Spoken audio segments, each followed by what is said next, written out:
Well, hello, everybody, and welcome back. Tonight we're going to be talking about regular expressions. So, this is how we search, find, and replace text. For those of you that are joining in live on YouTube, if this isn't actually live, make sure to check down in the description because there will be a slightly edited version linked in the Beyond Code Bootcamp playlist. And let me see what else I got for you, live folks. Oh, yeah, I want to let you know that if you do want to comment, please comment on YouTube. It's a little tough to manage all the different Twitch and YouTube and Facebook and all that. So please join in on YouTube if you want to make any comments, and I'll try to answer questions live. With that out of the way, I'm going to go ahead and share my screen, and we will get started. Well, hello, and welcome back. Tonight we are talking about regular expressions, which is basically kind of like a mini programming language that's based around text for being able to find, match patterns, replace, that sort of thing. So if you haven't done anything with regular expressions, you haven't heard about them before, don't worry. This is going to be, I wouldn't say that it's more advanced, but it's something that you learn in addition to your programming language that complements it when you're working with text and strings and such. So anyway, we're going to go ahead and dive right into it. What I'm going to suggest, I don't want you to rely on my cheat sheet. I want you to make your own. So go on and head on over to gist.github.com. Maybe if you've got some Beyond Code notes already, open that back up and make a new file for regular expressions. You can call this, you might want to call it regex or regexp, depending on what your flavor is. And I'm going to go back over here where we've got our notes and go ahead and get started. Okay, so let's talk about this in very simple terms. Let's say that you have some text. We'll go back to our canonical hello world. Oh, there it is right there. Yeah, let's do that. Let's say you want to determine, you're writing a bad word filter, and you want to determine if this has hell in it. And so you might do, in whatever language you're using, I'm using JavaScript right now because we can open this up in the web inspector and be able to play around and just see things live. And so I like that. So we could check to see if we have index of hell. And 0 in this case means that we do, because if we did not have it, it would be -1 for non-matches.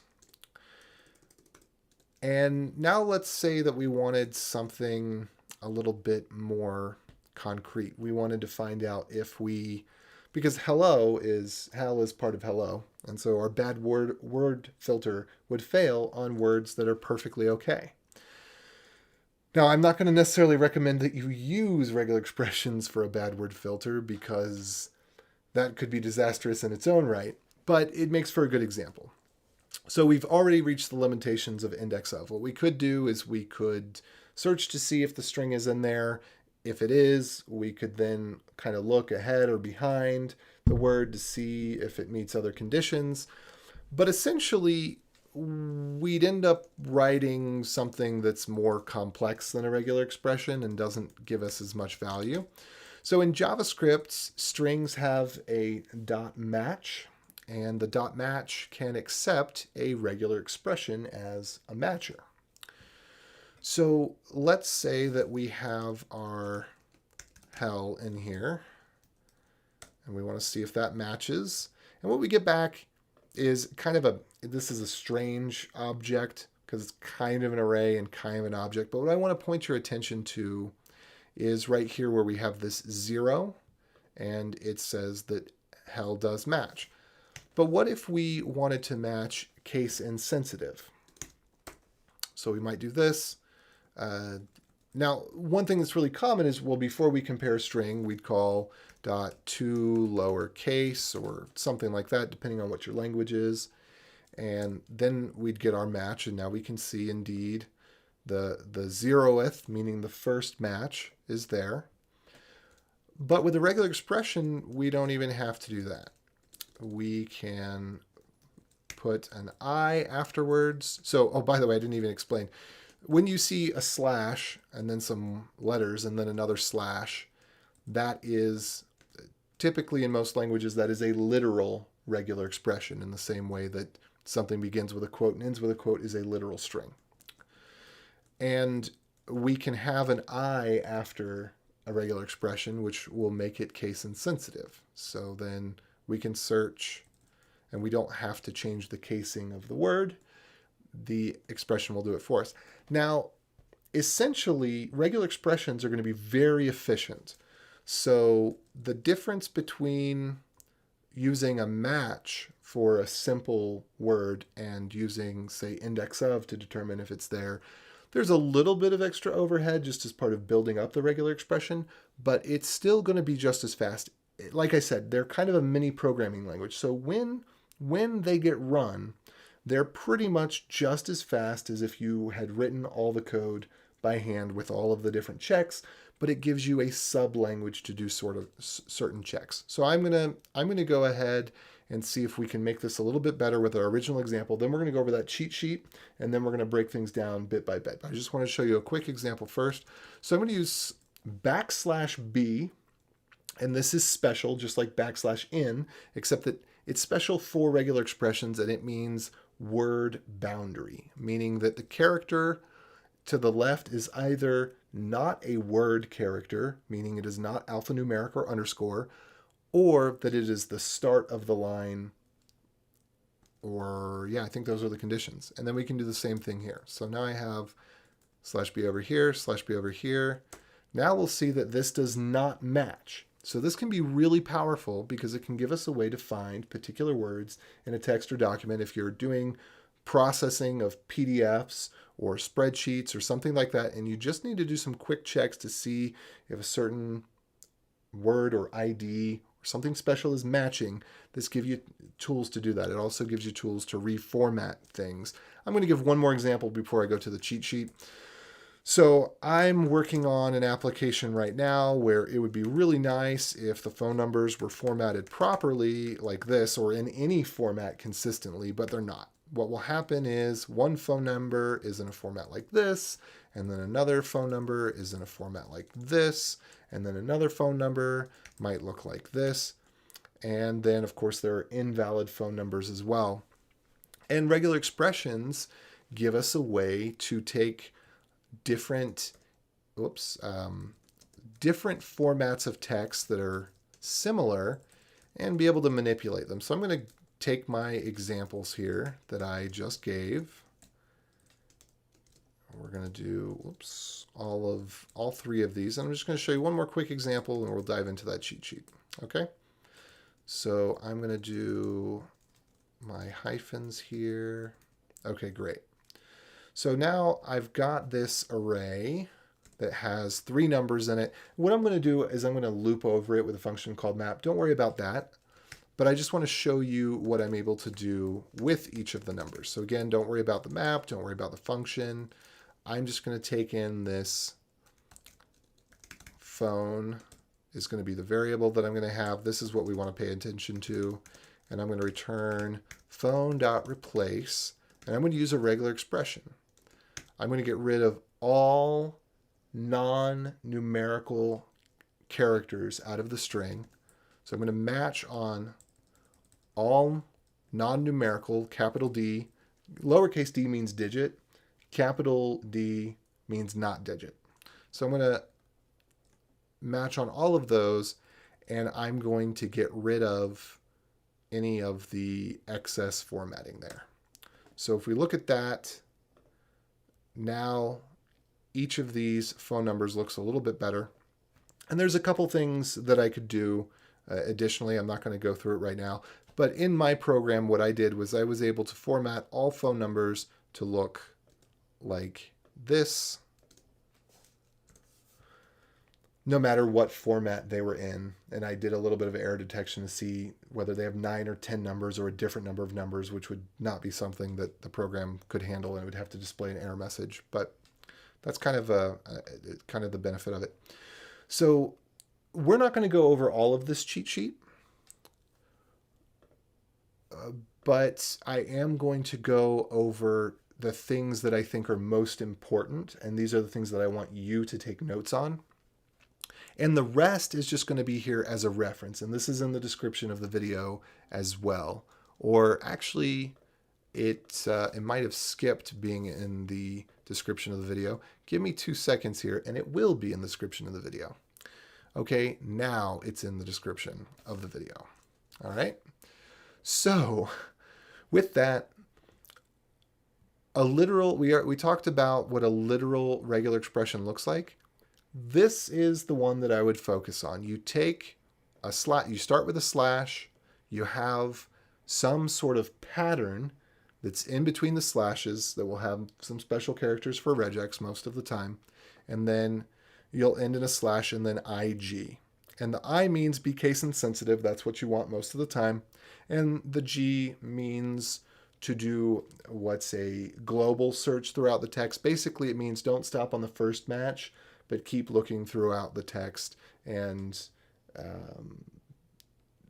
I believe that this allows it to span across lines on individual matches, but not in between matches. And M allows you to have matches that span between lines. So a match could start on one line and end on another line. But this is the one that's important. This is the one that I use every day. So take note of that. We got a question in the comments that I want to address real quick. Why is index of not case sensitive? So I will answer that real quick.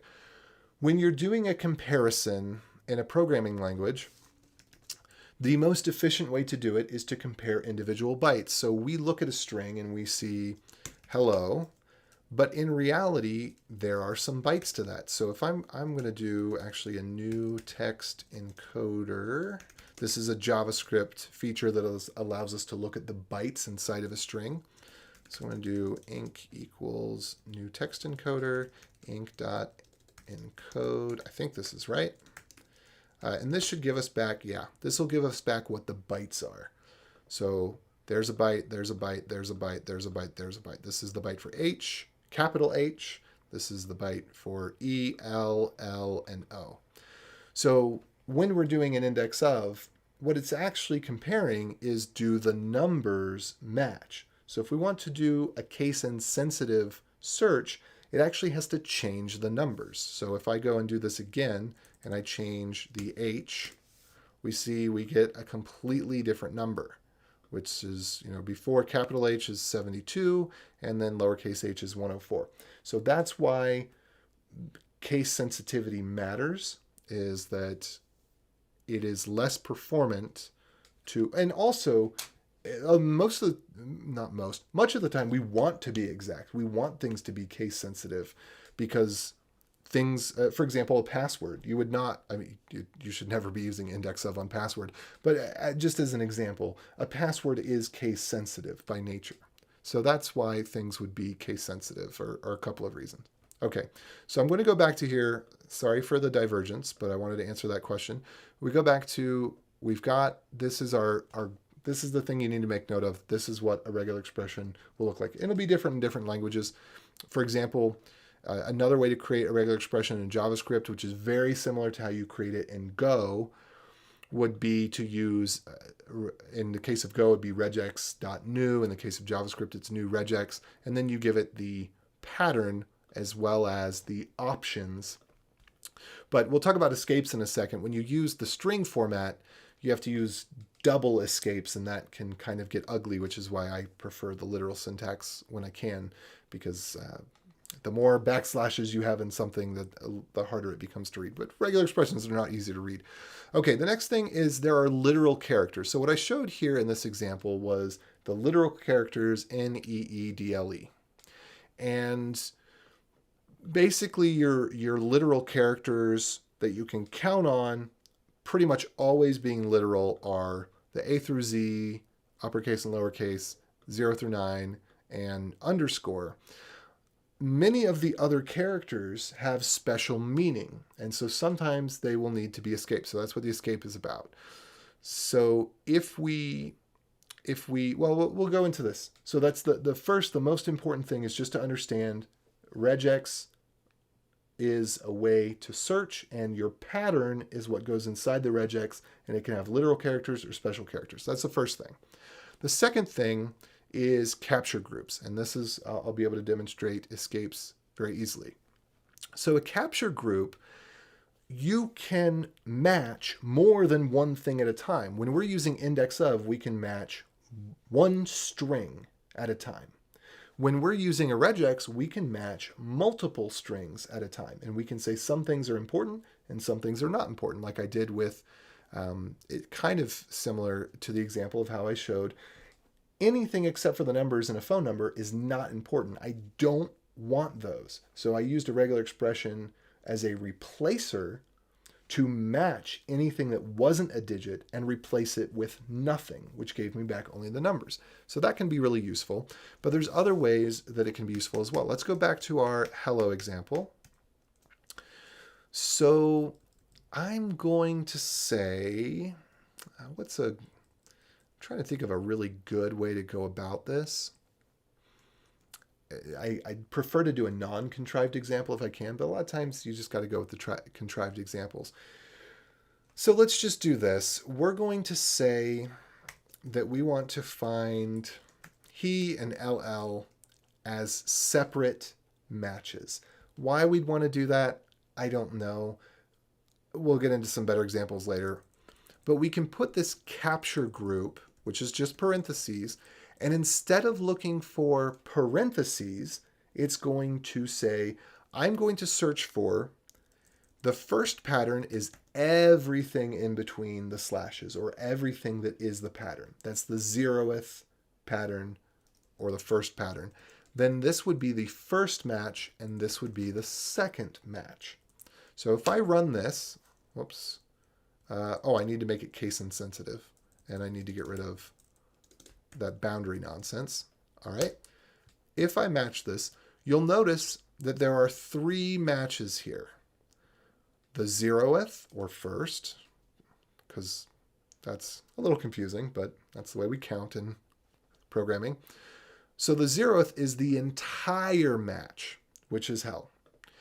And the first, or the second, again, index 1 is the HE, and you'll notice that it's matching the actual text. So we told it can do a case-insensitive match. It's returning us the actual text, not the case-insensitive text. It matches, but it preserves what the original was, and then we've got the LL. So let me do this another way to make this maybe a little bit more clear. I'll add an O onto the end.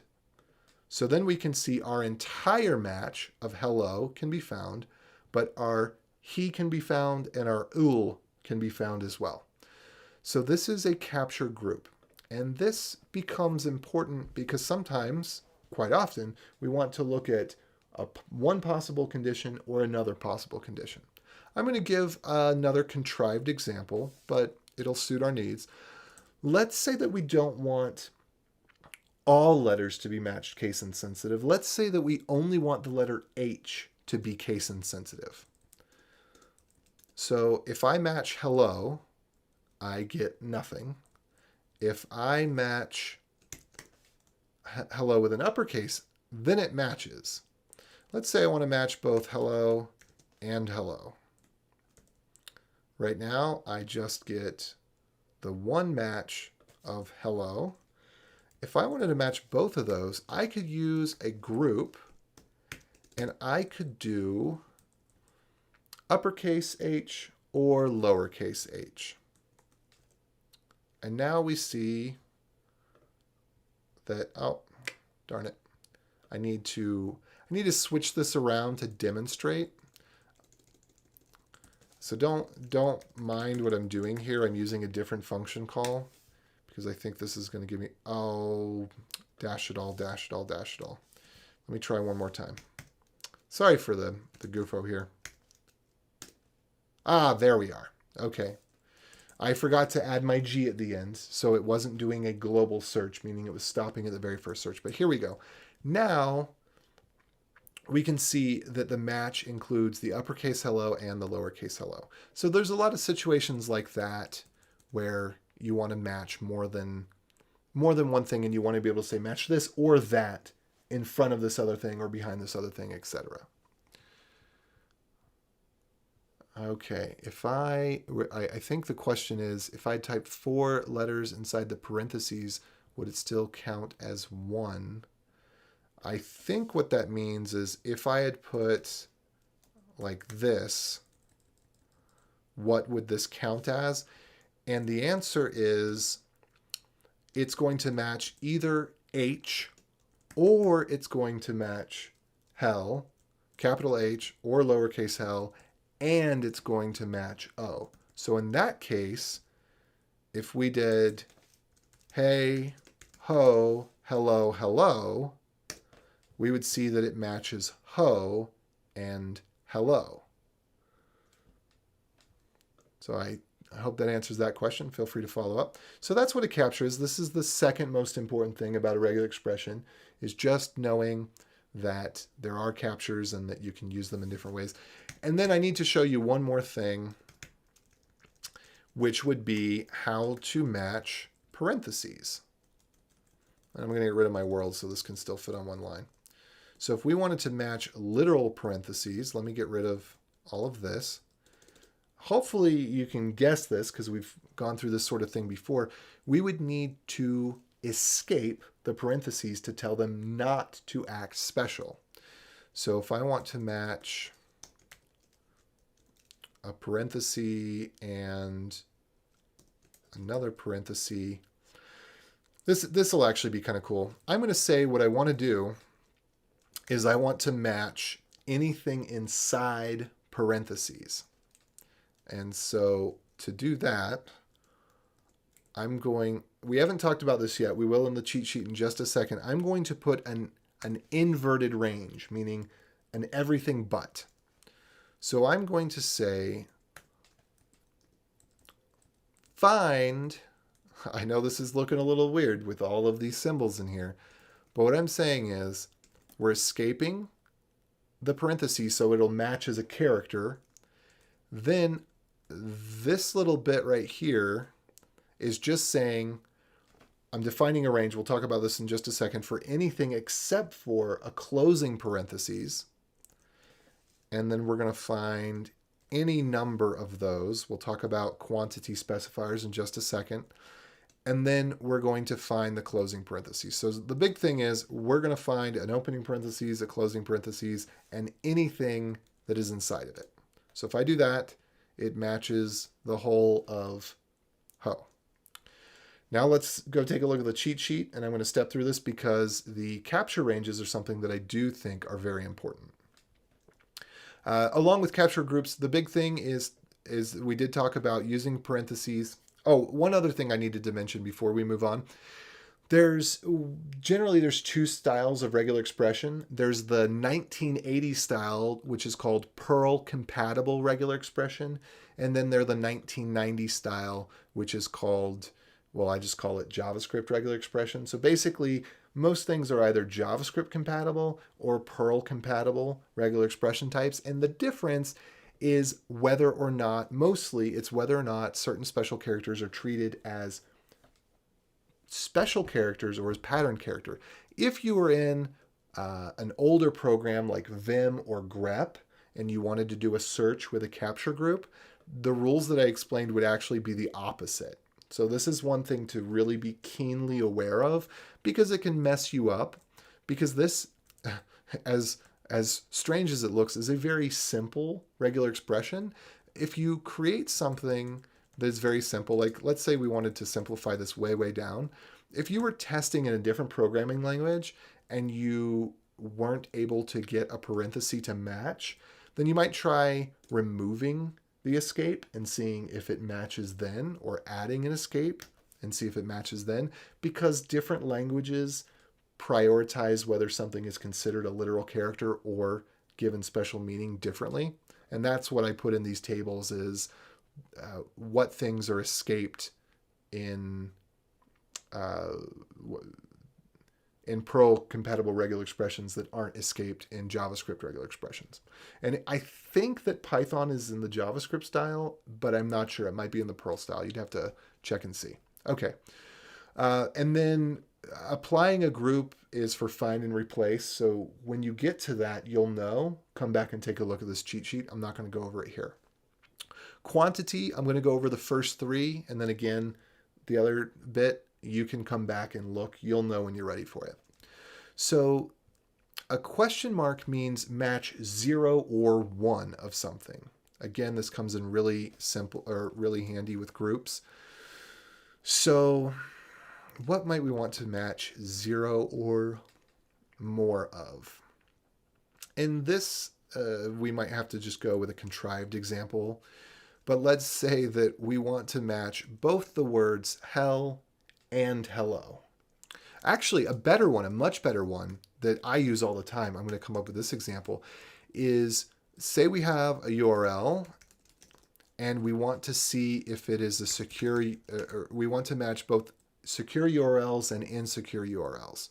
I could use HTTPS and then a question mark, and I'm going to put this in a capture group just to kind of, not because we need a capture group, but just visually to be able to see it better, to understand what's going on right now. And sometimes I do this. I use capture groups more as a documentation bit than as anything else, just to make it a little easier to read. We can see that this matches HTTPS, but it will also match HTTP. So this is one that I personally use commonly when I'm matching URL styles. If I'm scraping links from a web page, I'll want to match both secure and insecure links. So there's an example of what 0 or 1 means. And then we already used the star. Star means 0 or more. So if let's change our example here. Again, the capture group isn't important. I'm just using it more as a highlight feature than anything else. If we are to use a star here, then HTTP still matches and S still matches, but also SSSSSSS will match. Now, typically, it's not that's not something that you do is match a lot of S's, but you might match, let's say, a period. Now, a period is actually a special character in JavaScript regular expressions, as well as in Perl compatible regular expressions. So we need to escape it, otherwise it'll act as the special character by default. But if we did this, there are times when, for example, you might want to match period or ellipses. It's kind of a silly example, but let's just go with it.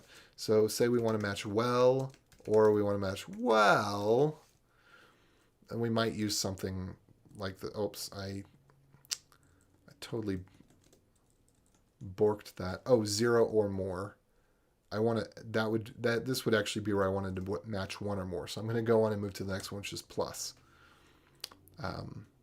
Anyway, so there we go. We get the match of the period, the single period, and the triple period, just as an example. So in general, I would say try to stay away from star when you can. If it doesn't really make sense, don't overuse it. In fact, one of the thing I put in the description that I haven't actually said yet is regular expressions are a lot like salt. A little goes a long way, and too much is too much. I generally will use very small, short regular expressions, and I might use multiple of them. I might match something, and then if the match that I wanted is there, I might take the pieces that I matched and run another regular expression on them, so that I'm dealing with regular expressions that are only a few characters long at a time, and I might match, say, part of a URL and then another part of a URL or something like that. It's kind of hard to come up with these examples for this type of scenario where we're going through some of this in a more live format. But plus means 1 or more. So, and plus has to be escaped in order to mean 1 or more in Perl compatible regular expressions. The between syntax, I'm not going to do any examples with, but basically if you use brackets, or in the case of the Perl compatible, the formatting here is wrong. I'll have to go back and fix the formatting on this. It was just going to show that there's an escape before each of these brackets. But this is You could say there needs to be, for example, with a phone number, there needs to be between 9 and 10 numbers for a US phone number. If there's 10 numbers, we know it has a leading one, or we can check to make sure that the first digit is a leading one. If it's 9, then we know that we're omitting the leading one, for example, stuff like that. And then we have ranges. And I'm really only going to show an example of the first three here. This one is the one that we need to be really careful of. The period means anything. And you're going to see a lot of people use a very bad pattern in regular expressions that leads to buggy code, code that isn't performant, and code that can even cause security vulnerabilities. So we want to be very careful about that. I'm going to show you what I do instead. In fact, I already have, but I'm going to go over it again. And then we've got these types of ranges, which we've already looked at. And then we have some specialty ranges that I'm not going to go over in full, but I'll go over briefly. So what we have with the dot, if I just do dot, you're going to notice that every single character gets its own individual match. So W, E, L, L, da, da, da, da, da, da, da, da. Everything gets its own match because dot matches anything. And this is not particularly useful. Most of the time, this is going to lead to bugs. It can be used for kind of some quick hacks. You need to know what it is, but you also need to know not to use it. That's what I'm going to say. So let me give you an example of a problem I come across frequently when I'm scraping websites. First, I might need to answer, why am I scraping websites? Well, sometimes an API that I want isn't available through the data that I'm trying to interact with. Like I can't get a nice JSON formatted data or a download from a SQL database. I have to kind of clandestinely just grab the web page and then figure out what to do from there. So this is the case even on, for example, I'm going to show you the Golang downloads.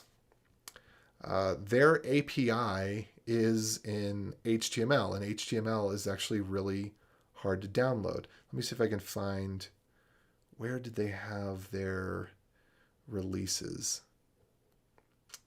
Oh yeah, here it is. I think I can do something, I don't quite remember.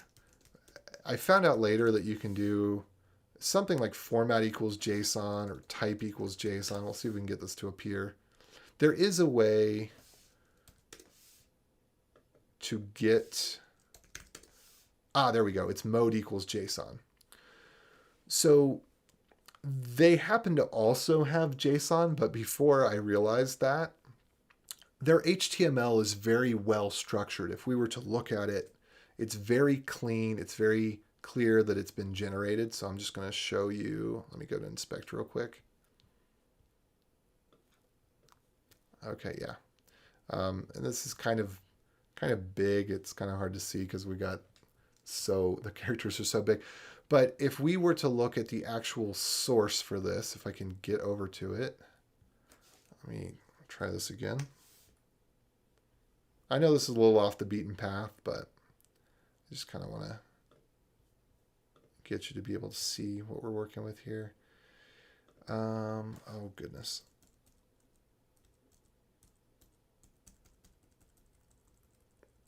What is going on? Oh, well. But what I was going to show is just the JSON, the HTML actually looks really clean, and so it's very easy to use a regular expression on. And so sometimes I end up having to do things like that. So here we are. Let's say that there's a link in some HTML and it's to example.com, and then it says example in here. And what I want to do is I want to be able to match everything that's in the link.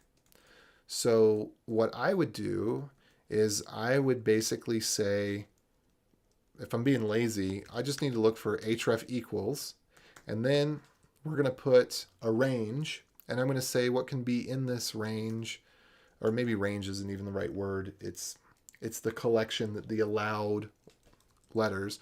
So I'm going to say that there can be either a quote or it can be a single quote or a double quote, because sometimes URLs are formatted like this with a single quote. Sometimes they're formatted without any quote at all, and sometimes they have a double quote. So I'm going to say I can do an href equals, and then it can be a single quote or a double quote, but then I'm using a question mark, which means that it can be either 0 of these or it can be 1 of them in sequence. And then after that, I'm going to create a capture group. So I'm going to try to capture what the URL is itself. And for that, basically, I want to capture anything up until a quote or a closing bracket. So here, what I'm going to do is I'm going to say we want to capture not a quote, single quote, not a double quote, and not a closing bracket. And this is not 100% foolproof. There could be some weird reason that a URL has a closing bracket inside of it, inside of quotes, but this will work 99.9% of the time. And I can test to see if the site I'm trying to work with is that way or not. So I'm going to take this, and then I'm going to say any number of this. So 0 or more of anything but single quote, double quote, or closing bracket. Okay?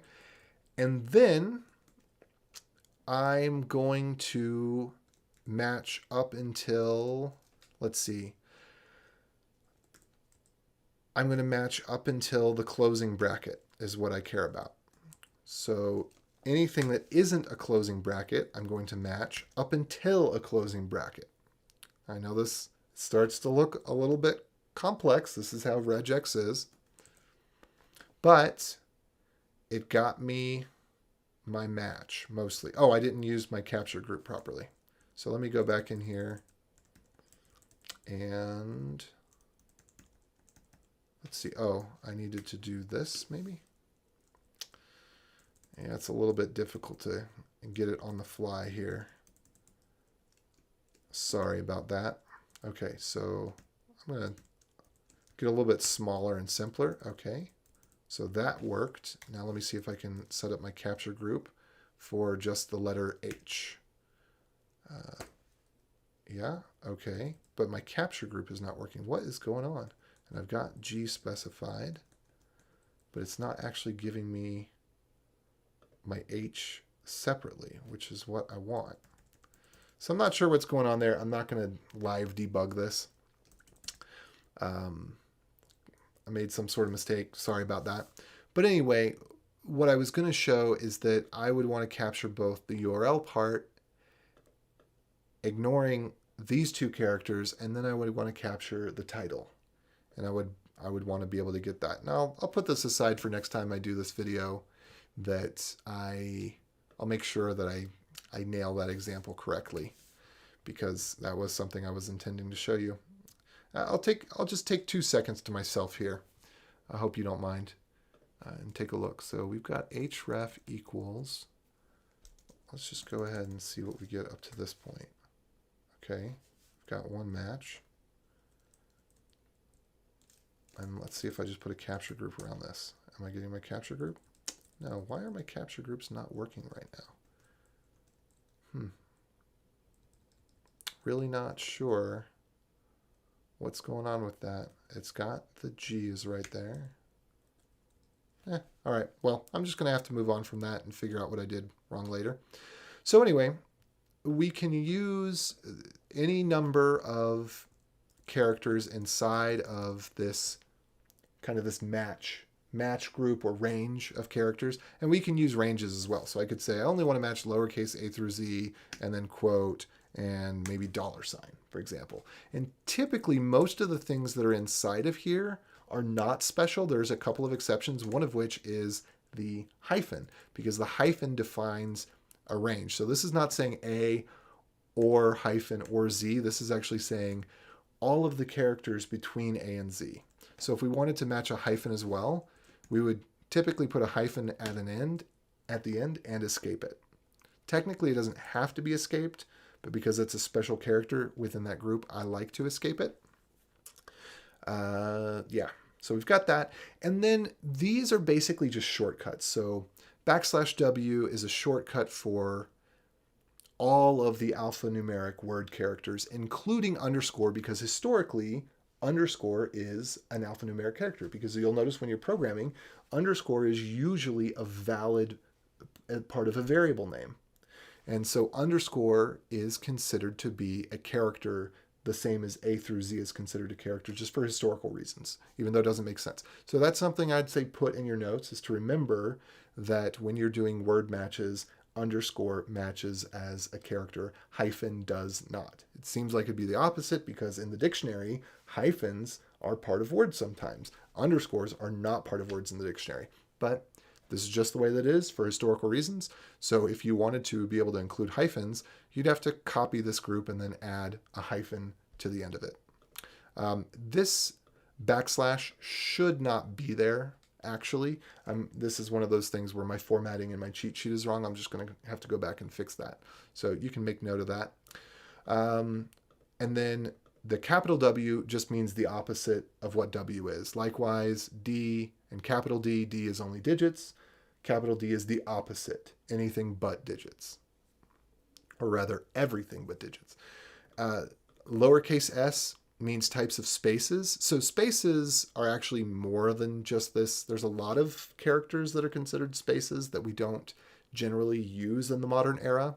But the common ones are an actual space, like you get with your space bar, a tab, like what you get when you hit your tab key, a return, which is what you get when you hit the return or enter key on the keyboard, and then a new line is basically, this has to do with old historical differences between the way that printers worked, the way that Mac worked, the way that Windows worked, and the way that Unix and Linux systems worked.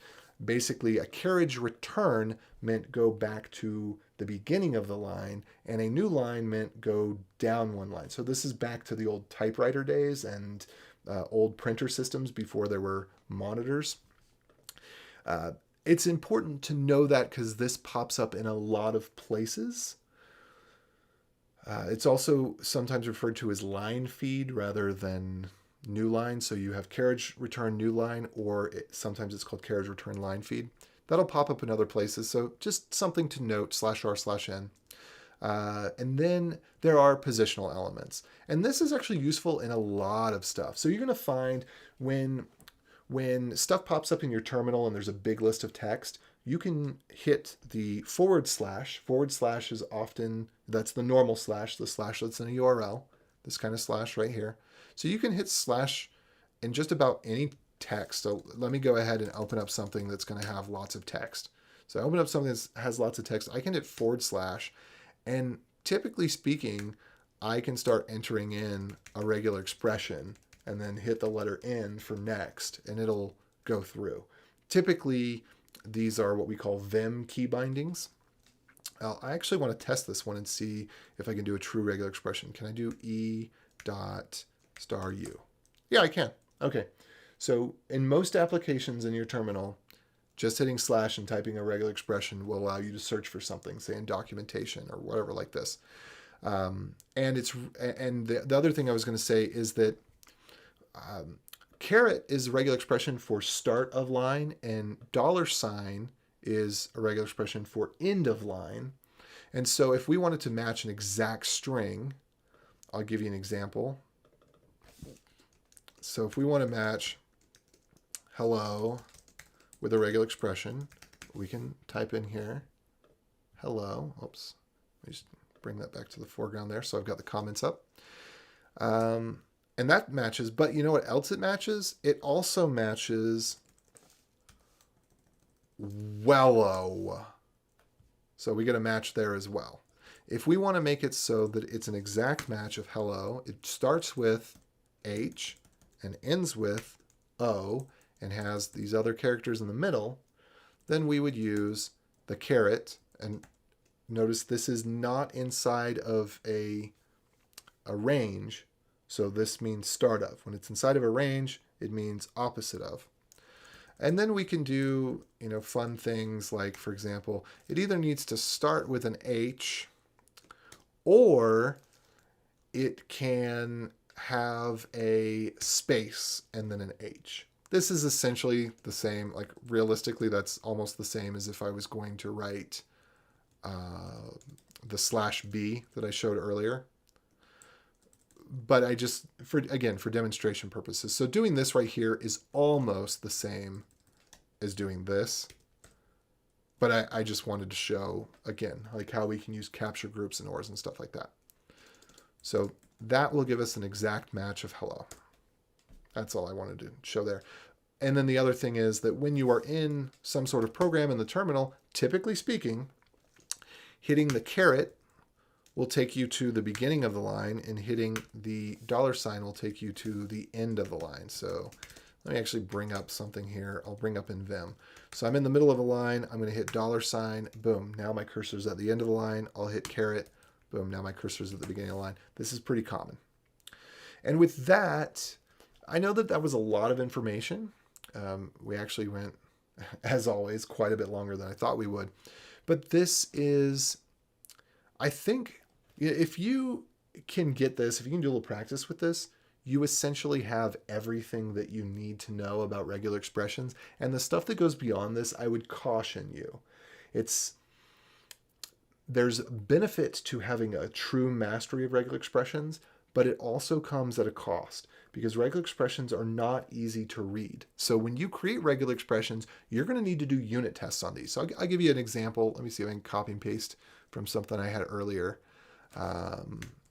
What I mean by unit test is, and I commonly will put this kind of stuff actually in comments in my code of what I have done tests against. So I'll say something like this: matches, doesn't match.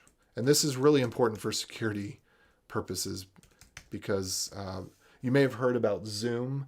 They had a security breach where essentially they were just using a regular expression and their match was wrong. So in their case, they were looking for zoom.com as a URL that was allowed. And what it turned out is they had a bug in their regular expression. And so zoom.com.example.com, or let's say zoom.com.evilhacker.com, was also matching. And this was a huge 0-day vulnerability, meaning that it was so bad that it was recommended that everybody immediately patch their computer and uninstall Zoom that day, because it was very easy for anybody to just put up a website, evilhacker.com, give it a subdomain, zoom.com.evilhacker, and then gain access to any person's system that was running Zoom, which was virtually everybody. So this was a huge security risk, and this was part of the reason I believe that they acquired Keybase, which was a security company, or I guess they still kind of are, but now they're under the Zoom umbrella, is they needed people with security expertise to go figure that out. So anyway, what I was saying is, if I wanted to create a regular expression that matched zoom.com, right off the bat, this is wrong. It's wrong on so many levels. First of all, I would need to escape the period, because otherwise zoom.xcom would match. I also would need to make sure that I'm matching the end here. And let's say that I wanted to allow both zoom.com and www.zoom.com, right? Well, it's not sufficient to do this, because then evilzoom.com also matches. So I would need to do something like, let's define a group and say start of or escape dot matches. So now if I were to test this out, and I did zoom.com, that's going to match. If I do evilzoom.com, that doesn't match. If I do zoom.com.evil, that doesn't match. And so what I do commonly when I have regular expressions is I'll put this kind of thing in the comments, and I'll make a little test file that runs some sort of test against a bunch of strings that are the evil bad strings that shouldn't be allowed and the good strings that should. And then maybe, I'll have the different capitalizations. This should be allowed. So we'll put a little case insensitive in there, because we don't care about casing on this particular thing. Oh, that was evil. So we're not doing that. But yeah, so that's how I make sure that I am testing my stuff and it looks good. But back to what I was saying, regular expressions are an extremely powerful and helpful tool, but they can also be very risky. They're like salt. A little goes a long way. If they're starting to get long and complicated, rather than being a regex ninja or a true regex master, I would recommend that you actually break your regular expression up into multiple parts and do a test on one thing and then another thing. So I'll give you a quick example of this, and then we'll end because, gosh, I went so long on this. But let's say, for example, we wanted to match Simver strings. So a Simver string can look at its most complex something like this. So Simver is the standard for versioning something. So if we say we have version 1, version 2, version 2.3.7, simver.org explains what all of that means and what it needs to look like. And I think they finally did add a regular expression. Oh, they added a grammar. Oh, whew. Oh.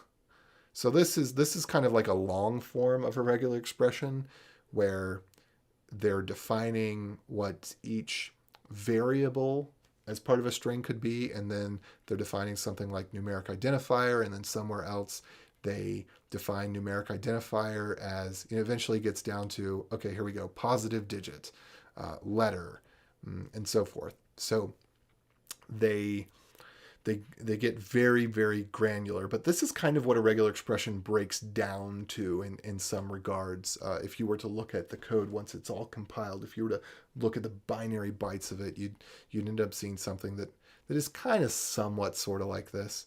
Let's see. Yes, okay, finally. So I actually had requested that they put a canonical example of a regular expression. I have an issue open on the GitHub for this, and I believe they'd finally closed it out. And this is what the regular expression, oh my gosh, it's way too long. It's way too long. That just tells me that the standard itself is complicated. I would not use this regular expression because it is crazy. But if you want to get 90% of cases for this, what you could match on would be, it might start with the letter V or not. That's optional. It's going to have one or more digits, and then it's going to have a period, and then it's going to have one or more digits, and then it's going to have a period, and then it's going to have one or more digits, and then it's going to have a period, and then it may have a minus, and then anything up to a plus, and then it may have, oh, so we need to put that with a question mark, and then it may have a plus, and I'm going to have to escape that so it doesn't behave like a special character.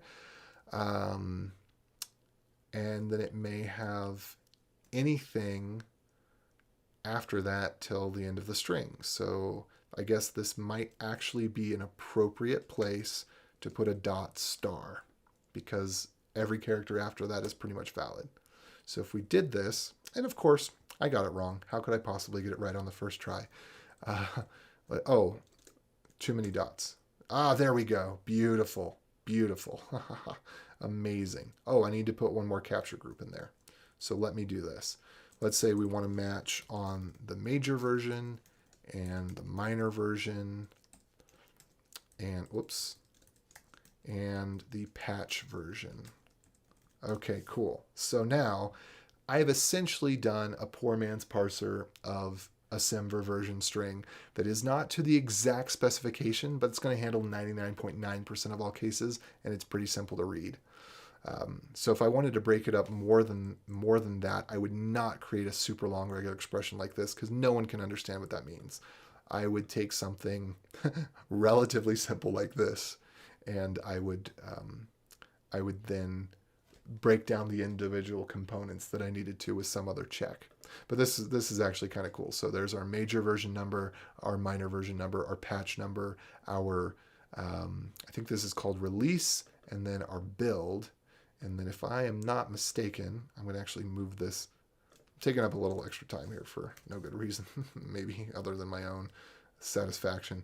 But I'm actually going to, oh, no. I do have to put that in a capture group. So now we get to nested capture groups, which I say are highly suspect. Be very careful about doing nested capture groups because this is going to be a little bit weird. I'll show you here. So now we have the capture group that has the minus in it and the other capture group. I think, one last thing, again, I'm just getting a little too excited, but I think if we put, what is it, a question mark colon in front of something, I think it negates the capture group. No. But that's getting too advanced. If you're getting that advanced, I think you're going too far in the regular expression. So I'm just going to leave it be. I was just kind of having fun there. All right. So anyway, oh, and that did not work out the way that I wanted. One more. Okay, and then I'm going to let this go. I'm just going to let it go and let it be. Let's see. So I wanted to catch that. I wanted to catch this inside of that. Yeah? Is that what I wanted? Okay, cool. So anyway, now I have all of the different pieces of this parsed out. So hopefully those are a couple of practical examples. Hopefully that only makes your head spin a lot and not like explode. And if you've got any questions, please hit me up in the comments. If there's anything else that you'd like to see, please let me know. I know this was a really big video and a very, very big topic. If you have some suggestions for how I might better break this down, I would love to hear about it, or things that I should focus on first, particularly things that I should exclude from this. But I really think this right here is kind of your regex masterclass. If you know these things, which granted it feels like a lot, but just start with those things that I highlighted. If you know these things, then you are doing well with regular expressions, and I don't think that you need to know much more. These are the very useful, very practical things if you're doing stuff like scraping, reformatting data, searches through your code, because tools like grep and RG support regular expressions and other code search tools. So yeah, I think we'll stick with that. And then before I go, I just want to say if this was useful for you, please give it a like. If you want to see more of these types of things, if you want to subscribe, this that you're watching right now is the live channel, and the link in the description below is the Beyond Code Bootcamp channel, where we have these edited and put in the proper order, because I'm recording some of these out of order. And with that, again, just thank you very much for joining in, and I will catch you later. Adios.